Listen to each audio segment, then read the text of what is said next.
Ayun guys, di ba? Naiinis ako, na high blood ako guys. Kasi yung mga vlogger ngayon, binabas ng mga vlogger, di ba? Ang galing-galing nila magpost sa Facebook. Ginagamit nila yung mga nasalanta sa Bagyo. Kaya so, magda-download daw ng ano para daw kumita at makabangon. Kung nilakad nyo na lang dyan sa kanto-kanto, yung mga cellphone ng mga mahihirap. Turo nyo ng isa-isa at nang kumita, di ba? Hindi nga guys, huwag kayong dyan lang nakaupo lang kayo dyan magpo-post eh. Tapos yung mga mahihirap, nagkadaluka-luka na, kaya da-download yun daw. Na-fall na yun ng cellphone. Memory fall na. Fall memory pala, baliktad guys. Di ba?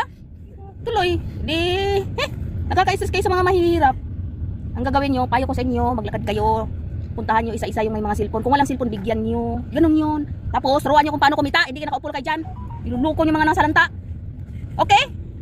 Go.